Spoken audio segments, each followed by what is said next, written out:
Hi children, welcome back to that is your channel Physics by Imagination.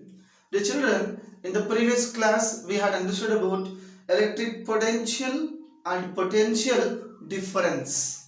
Okay, in this class we are going to learn about current electricity. Dear children, current electricity means what? First of all, let us understand that is after splitting this word current plus electricity. Dear children, what is electricity? Study of electric charges. Study of electric charges. Electric charges, that is called electricity. And here static electricity will come. This is second one and first one is static. Static means what children? Rest. If study of electric charges at rest position means that is called static electricity. If study of electric charges at motion is called that is current electricity. This is the major difference between static electricity, current electricity. As you know that when the charge is at rest position, that is going to produce electric field, and if the charges are moving means we can see both simultaneously electric field as well as magnetic field. So when the charge is moving at motion, it is going to produce a magnetic field. Remember this. After that we are repeating the word electric charges. The children, electric charges are nothing but they are very small tiny particles which are present in the atom. Okay, so very small tiny particles which are present in the atom.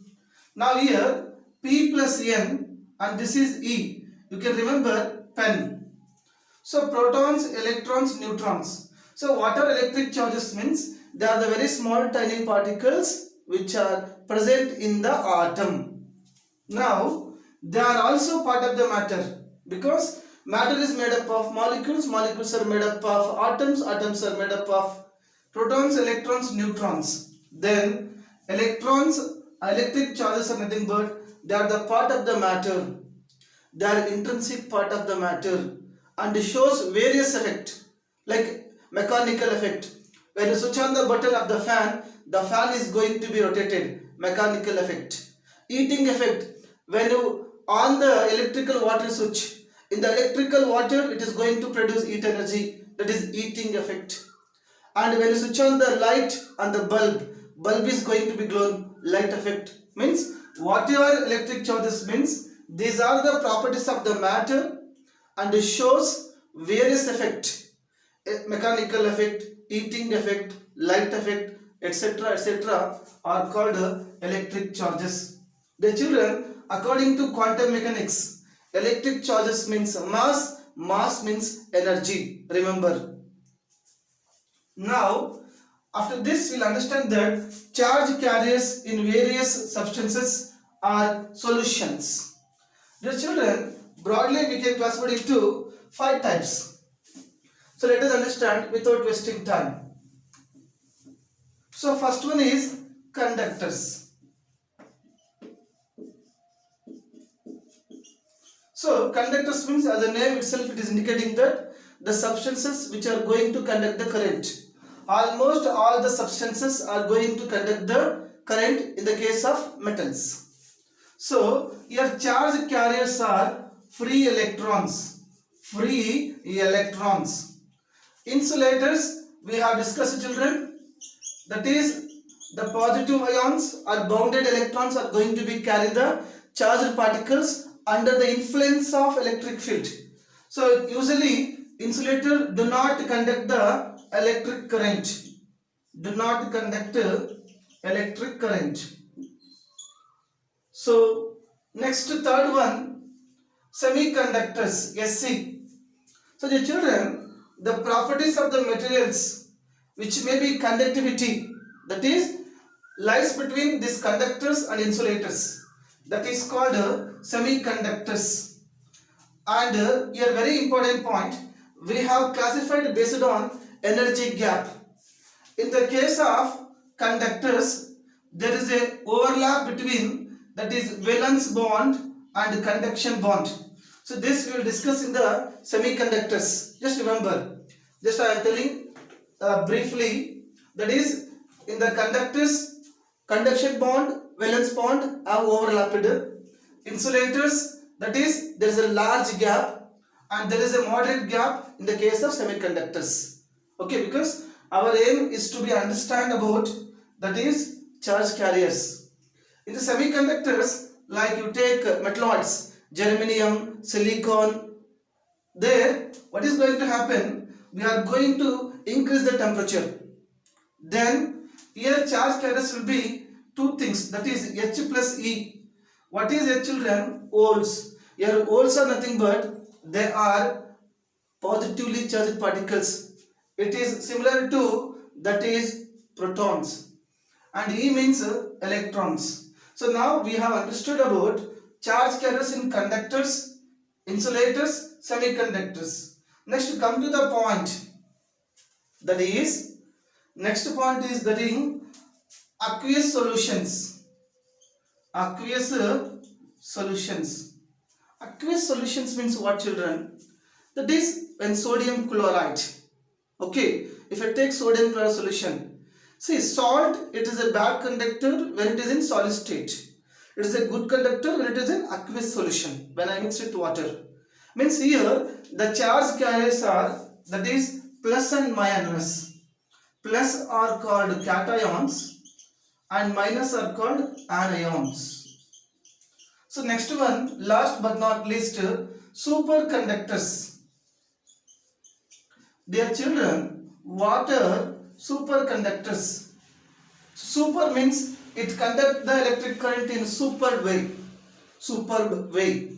It means when I decrease the temperature and when I reach nearly to absolute zero temperature, that is minus 273 degrees Celsius.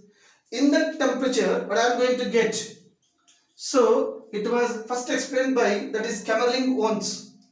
At this temperature, the insulators will lose its insulating property and becomes conductors. Means, children, superconductors are nothing but they are having a zero resistance, that is 0 ohm amount of resistance. Imagine, children, if resistance is present also, current moves in terms of lakhs together kilometers per second. So if zero resistance means, imagine that, to left your imagination, and that is superconductors means what, ma? The resistance of the materials becomes zero at low temperature, that is called superconductors. Here charge carriers are called Cooper pair electrons, or we can use a simple word, because here there will be a electron and a proton interaction will be there, or we can call simple, that is super electrons. So this is all about, that is, charge carriers in various substances. Please note down, children. Next we come to the point, that is Ohm's law. We come to the point, Ohm's law. Dear children, very simple. Before that, we have discussed about electric current. Introduction over, charge carriers over. What is electric current? So, dear children, if you take a conductor, this is the conductor.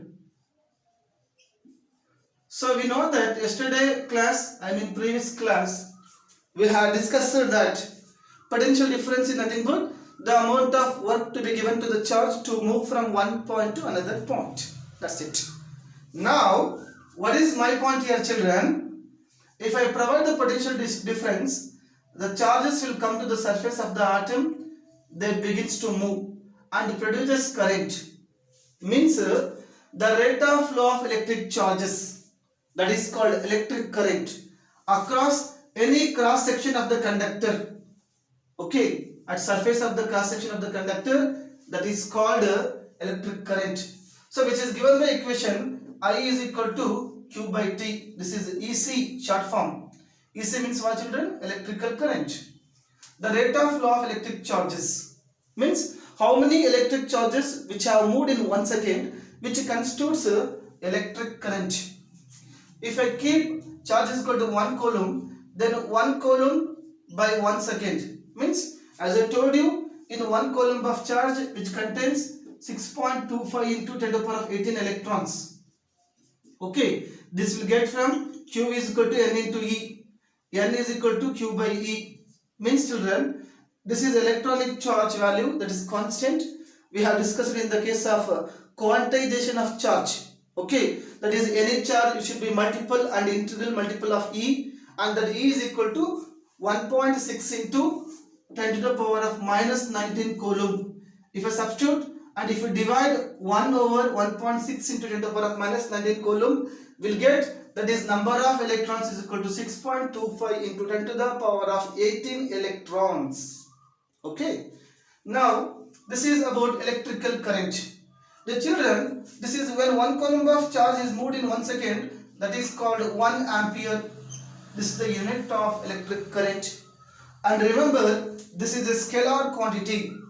Means though it is having magnitude and direction, but see children, it is having direction moving straight, but if I bend it, if I tie it, if I not do something, there is no value in the, there is no change in the value of the current. Hence, and also this is not going to obey, that is vector law of addition. Okay, hence this is a scalar quantity, very important, because it doesn't depend upon direction even after bending, tying and knotting, and also it doesn't obey the law of vector of addition. So after this we are coming to point, that is types of current. So we have steady current and instantaneous current. Children, instantaneous current means what, ma? Steady means the current which moves with uniform current, that is called steady current. Same it is going to move.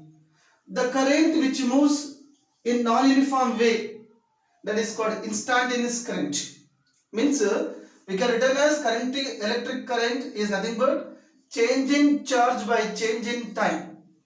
Okay, and if the uniform current is moving means that is called steady current. If non-uniform current is moving means that is instantaneous current. So instantaneous current is nothing but the current at some instant time, that is called instantaneous current. So we can recognize that is I is equal to delta Q by delta T. This is about different types of current. So afterwards, please note down children. After this we come to the point Ohm's law and limitations. So very simple. So what is relation children? Here if I increase potential difference, what is going to happen? Current will increase. Okay. The relationship between current and voltage, that is given by, that is George Siemens Ohms. Who is that? George Siemens Ohms.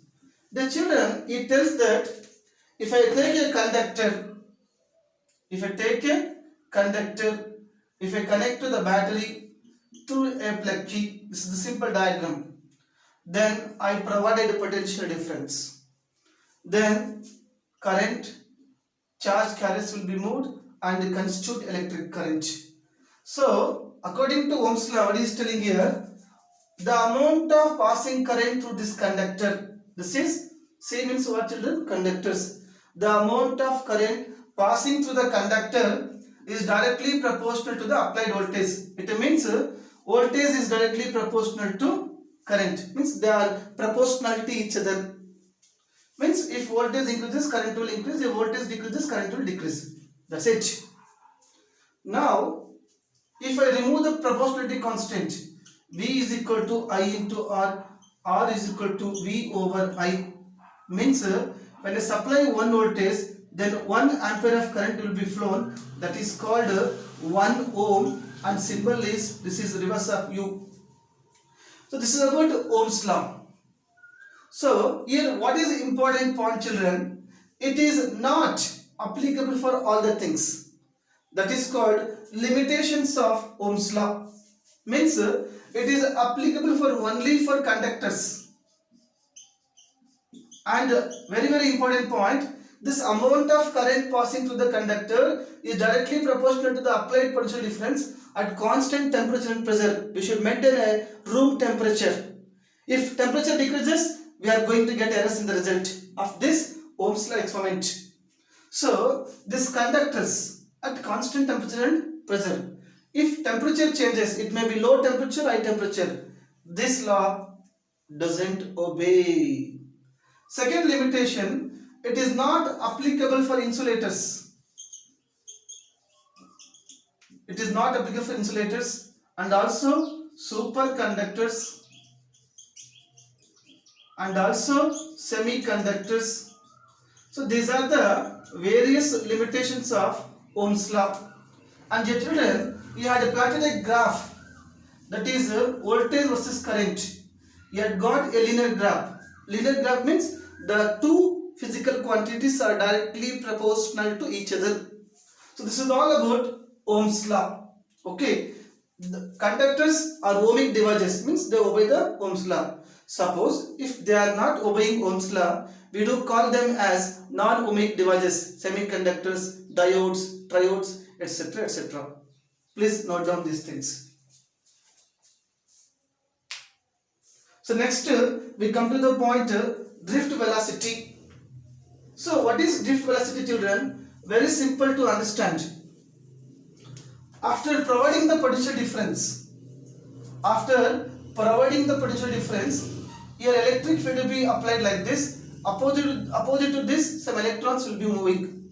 Means the average velocity of the electrons with these the average velocity of the electrons which is associated with the moving electrons and drift opposite to the electric field. Means if electric field is moving like this, drift velocity will be opposite. If it is moving like this, opposite. That much only, children. Now this, in the beginning, the initial velocity of the electrons will be 0. We know that the first equation of motion, V is equal to U plus AT. So we will derive very fast, very briefly, because these are going to be used in the numericals. So initial velocity is 0, V is equal to alpha into T. This is called relaxation time. Means the average time between the two successive collision of the electrons. Now this is called equation 1. We know that F is equal to M into A. M is equal to, that is, I want to find the acceleration, children, F by M. So we know that electric field is equal to force by charge. Force is equal to E into Q. I told you they are opposite to each other, electric field and force. Hence I have taken the sign minus. It becomes, that is, minus E Q divided by N, or you can write minus E divided by N. So now if I substitute here, I'll get V is equal to, that is, minus EET by M. So we can remember easily, that is, eat Maggie. Eat Maggie. That is expression for drift velocity. And here, if mass is more, means the drift velocity will decrease.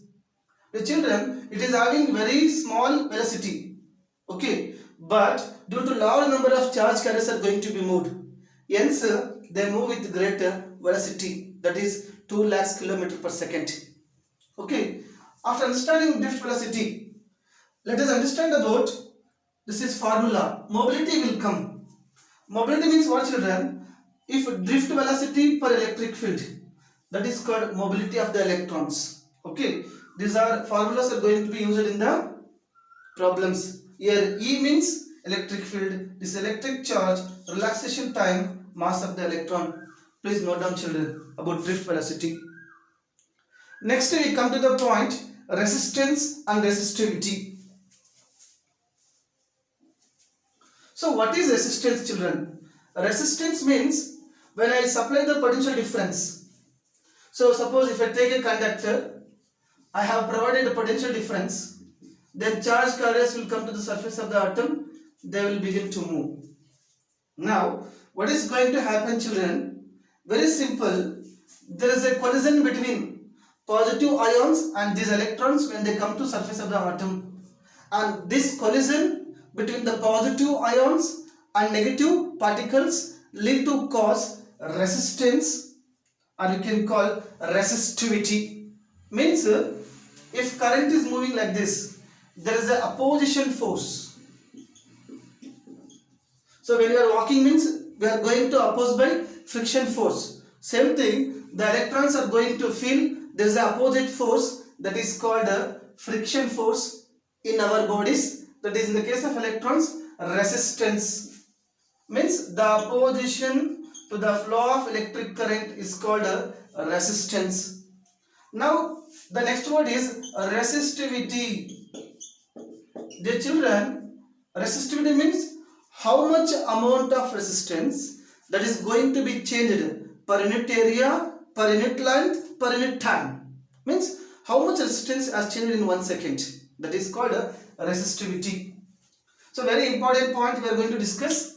The resistivity formula is given by rho is equal to Ra divided by L. Children, this resistivity is inversely proportional to L. But remember, as I defined, resistivity is nothing but the amount of change of resistance per unit second. So that it is not dependent upon length. So it is independent on length. It is independent on length. You should remember, children. And if I keep constant here, R is equal to rho into L divided by A. So resistance is directly proportional to length. If length increases, resistance will increase. If area decreases, resistance will increase. If resistance increases means what is going to happen? Conduction will decrease. And also remember, children, resistance and conductions are inversely proportional to each other. If resistance increases, conduction will decrease. If conduction increases, resistance will decrease. Okay, very nice to hear. Now, what is going to happen, children? These factors can be given by simple formula and length. Okay, and children, so in the case of semiconductors, okay, exponentially decreases in the case of conductors. If I take a graph, exponentially decreases. If I take a semiconductors, exponentially increases. That is simple graphs. You can go through that. Now, what is my point here? How does this resistance depend? Very important question. Wantedly, you will ask in the examinations. Okay. So now here, A means area of conductors. If area of conductor decreased means resistance will increase. If area of conductor decreased means resistance will increase. If area of conductor increased means resistance decreases and conduction increases. That's it. N means nature of the materials, which depends upon whether the substance is insulator or semiconductor. Okay. So nature of the material is a very important factor, children. Again, this is T means what? Temperature. Very, very important point, children. That is, temperature means what? I have told you just now, it depends upon constant temperature and pressure. If temperature will go on increase in the metals, resistance will go on increase. Means resistance is directly proportional to temperature. And also, children, resistivity, okay, resistivity is inversely, that is resistivity is equal to 1 plus alpha into T. This is resistivity at some temperature and resistivity at 0 degrees Celsius. This is formula for resistivity. Rho is equal to rho naught into 1 plus alpha T. Means we are going to consider resistivity at some 0 degrees Celsius and again at certain temperature, 20 degrees Celsius, 30 degrees Celsius. So here alpha is called coefficient of resistance.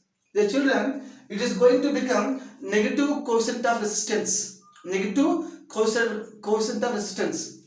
Why do we call it? Is called negative coefficient of resistance. Means the resistance is increasing, conduction is decreasing. But if you take a semiconductors, when light will fall, especially solar cell, when light will fall in the semiconductors, temperature will be increasing, resistance will be decreasing due to there is a formation of electrons hole formation. So remember, children, in the case of semiconductors, temperature increases, resistance will decrease and conduction increases. In the case of conductors, Temperature increases, resistance increases, conduction decreases. Very simple point. So this is all about we discussed in this class, these points. Remaining points we'll discuss in the next class. Thank you for children. If you like it, please like it and share and subscribe. Thank you for listening.